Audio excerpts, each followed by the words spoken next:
Assalamualaikum warahmatullahi wabarakatuh. Saya Tiara Anesta Asri dari kelas IE2 nomor BP 1810542012. Pada video kali ini saya akan membahas mengenai mata kuliah perencanaan nasional dan daerah.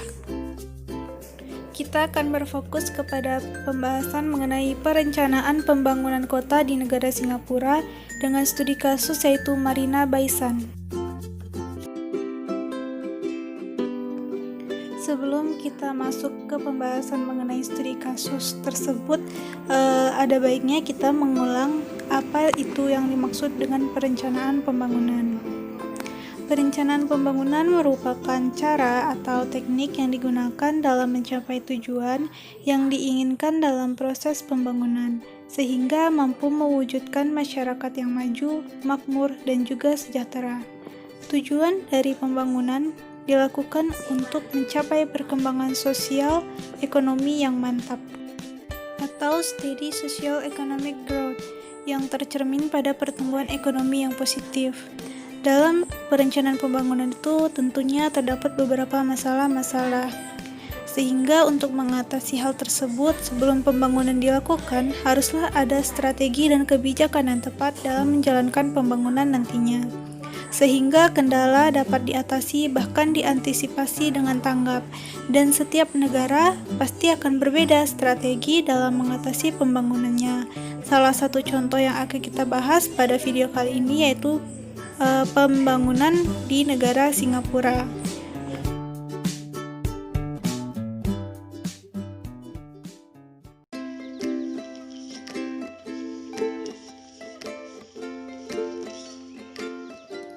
Baiklah, kita masuk ke pembahasan mengenai profil ekonomi dan juga latar belakang perencanaan kota di negara Singapura. Singapura merupakan sebuah negara maju yang terletak di Asia Tenggara, dengan luas wilayah 697 km persegi. Singapura memiliki peranan penting dalam perdagangan dan juga keuangan internasional. Sebagai negara maju, Singapura memiliki pendapatan per kapita yang sangat tinggi, yaitu sebesar 94.100 US dollar. Dengan pendapatan domestik bruto nominalnya atau PDB nominal yaitu sebesar 528,1 miliar US dollar. Pendapatan per kapita tersebut menjadikan Singapura sebagai salah satu negara terkaya di dunia. Perencanaan kota Singapura adalah fungsi pemerintah yang sangat terpusat dengan Urban Redevelopment Authority atau URA yang menjadi badan perencanaan otoritas nasional yang ditunjuk oleh Singapura. URA adalah lembaga utama yang bertanggung jawab untuk melaksanakan Undang-Undang Perencanaan Kota Singapura yang bersama-sama dengan Undang-Undang Anak Perusahaannya. Meletakkan aturan umum yang mengatur proses perencanaan perkotaan dan sistem pengendalian pembangunan. Meskipun ada badan pemerintahan lain yang ikut berkontribusi seperti Dewan Pengembangan Perumahan dan JTC Corporation, URA ini yang menyiapkan rencana, konsep, dan rencana induk, dua rencana yang paling berpengaruh yang memandu perkembangan fisik di Singapura.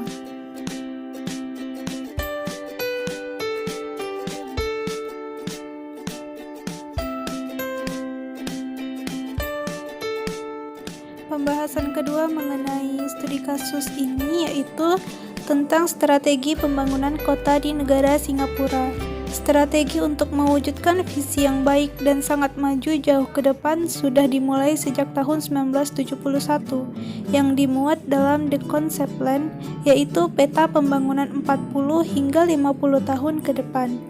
Dan untuk pembangunan jangka pendeknya di negara Singapura ini yaitu menggunakan master plan yang mana berisi arahan pembangunan 10 hingga 15 tahun. Saat meninjau rencana konsep, URA nanti akan berkonsultasi dengan lembaga pemerintah lainnya dan memperhitungkan umpan balik ke publik. Fokus pembangunan di Singapura meliputi ekonomi, rekreasi, identitas, transportasi, komunitas, dan perumahan. Pembangunan ekonomi di Singapura dilakukan dengan menjaga iklim ekonomi, dengan pekerjaan yang baik, dan juga berbagai peluang untuk menumbuhkan perekonomian. Kemudian rekreasi nantinya akan memberikan banyak pilihan rekreasi dan pembangunan identitas agar penduduk semakin menyayangi kota tersebut. Dan melalui transportasi yang baik, efektivitas dan efisiensi dapat dicapai dengan baik. Dan pembangunan komunitas dapat memaksimalkan komunikasi dan interaksi antar penduduk, serta pembangunan perumahan atau tempat tinggal dibuat juga untuk penduduk agar menjaga kualitas hidup yang baik untuk penduduk sekitar.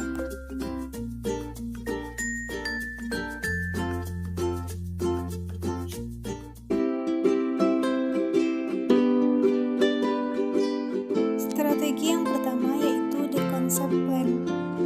The Concept Plan Kota di Singapura merupakan strategi pemerintah Singapura sejak 1971. Konsep ini dibagi atas 3 tahapan, yaitu sampai tahun 2000, kemudian hingga tahun 2010, dan sampai tahun X, atau di sini disebutkan sebagai tahun sementara Singapura, yaitu 2050.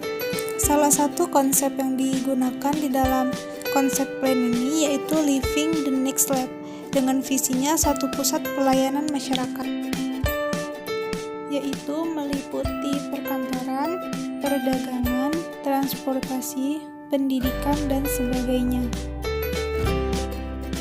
Terdapat beberapa fokus dalam konsep plan 2001 yang ditinjau pada 2008, seperti perumahan bertingkat, tempat rekreasi, jaringan rel, dan sebagainya. Dalam The Concept Plan ini ada beberapa hal yang harus diperhatikan, yaitu mempertahankan sarana prasarana ekonomi serta tata ruang kota. Dalam mempertahankan sarana prasarana ekonomi ada beberapa alternatif, yaitu seperti penataan ruang dan pembangunan fasilitas, perluasan bandara dan kapasitas bandara, kemudian fungsi transportasi massal, dan juga bus umum, yang mana dengan adanya ini mempermudah masyarakat, dibuatlah dengan jarak yang cukup singkat, yaitu dalam waktu 10 menit dari pemukiman mereka untuk sampai ke tempat transportasi tersebut. Kemudian dalam tata ruang kota, pemerintah memaksimalkan fungsi transportasi massal sehingga memudahkan penghuni dalam melakukan aktivitas rutinnya, sehingga tidak memerlukan biaya tambahan.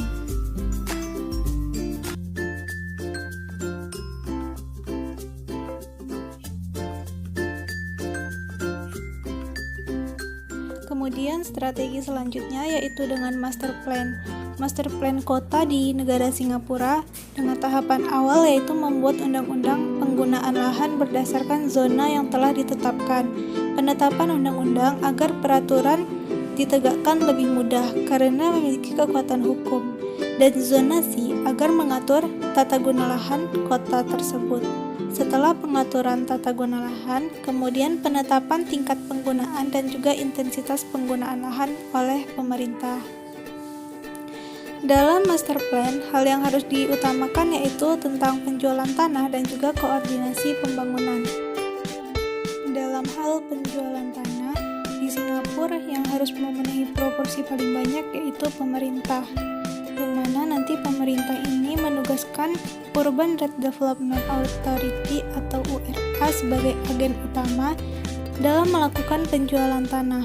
Hal ini dilakukan agar pengaturan dan pengawasan pengembangan tata ruang wilayah lebih mudah untuk dikendalikan. Dan selanjutnya yaitu dengan koordinasi pembangunan, yaitu maksudnya bekerja sama dengan private sektor atau pihak swasta, yaitu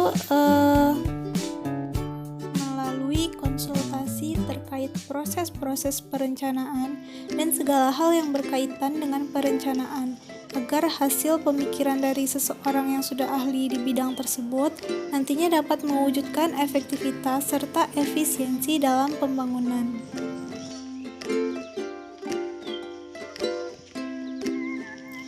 Baiklah, kita masuk ke studi kasus Marina Bay Sands. Marina Bay Sands merupakan sebuah teluk dekat area sentral di daerah selatan Singapura dan berada di sebelah timur downtown Cole. Di sini, pengunjung dapat menjelajahi kehidupan baru, pilihan gaya hidup, bertukar pikiran, dan informasi untuk usaha serta hiburan dengan rekreasi pengalaman dan juga budaya. Tempat wisata ini resmi dibuka pada 23 Juni 2010 dengan pembukaan akbarnya yaitu pada 17 Februari 2011. Tujuan atau alasan atau latar belakang dari dibangunnya Marina Bay Sands ini yaitu untuk membangun pengembangan terpadu yang abadi menjadi negara dengan identitas yang membedakan Singapura dengan negara serta kota lainnya. Marina Bay Sands ini dibangun dengan konsep waterfront dengan segala fasilitas tower hotel dengan perahu di atasnya, shopping center, hall, science museum, jembatan atraktif bersinergi dengan The Esplanade serta pertunjukan spektakuler seperti sinar laser jika di atas jam 7 malam.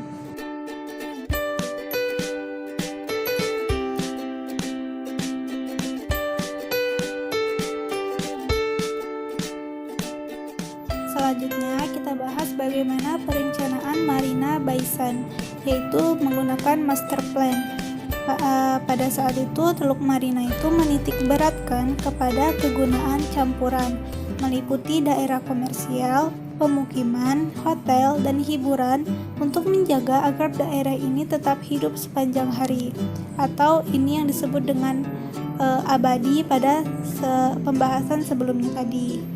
Dengan sasaran promosinya yaitu penjelajahan atau explore, pertukaran atau exchange, dan juga hiburan atau entertain. Explore yang dimaksud di sini yaitu pilihan kehidupan yang baru. Maksudnya pengembangan pemukiman itu sedang bersaing, termasuk juga One Shenton dan Marina Bay Residence yang akan melengkapi desa untuk menyajikan lingkungan tinggal dan kerja yang menyatu di jantung kota. Kemudian exchange, maksudnya tuh di sini pertemuan bisnis global, yang mana nantinya akan memiliki 2 kali lipat luasan kantor untuk jasa keuangan yang ada saat ini dan juga mendatang, akan mengukuhkan Singapura ini sebagai salah satu pusat keuangan Asia terkemuka, yang nantinya akan tersedia 2,82 juta meter persegi ruang kantor, yang mana ukuran ini setara dengan luasnya perkantoran di Hong Kong atau sentral.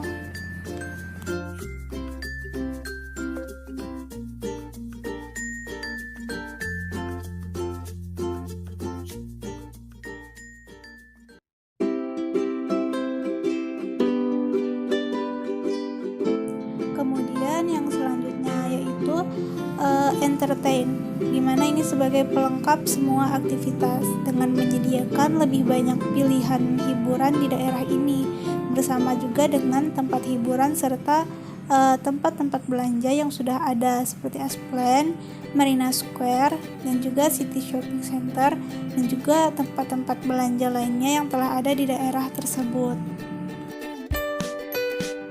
Dengan dibangunnya Marina Bay Sands ini tidak mungkin tidak ada manfaat yang diambil. Beberapa manfaat dari pembangunan Marina Bay Sands ini yaitu yang pertama dan juga utamanya yaitu sebagai tujuan wisata bagi wisatawan baik domestik serta mancanegara. Dan yang kedua yaitu sebagai keindahan yang dapat dilihat dari segi arsitekturnya dan juga infrastruktur yang ada. Kemudian terdapat Marina Reservoir sebagai tempat persediaan air, mengatur banjir, serta tempat atraksi Singapura. Dan juga yang keempat, pengembangan kawasan ekonomi, pengembangan kualitas lingkungan, pengembangan pengetahuan, pusat wisata yang ramah lingkungan, sebagai ruang publik dalam kegiatan seperti teater dan juga karnaval, dan manfaat yang terakhir yaitu sebagai fasilitas yang mempermudah pemasangan jaringan baru.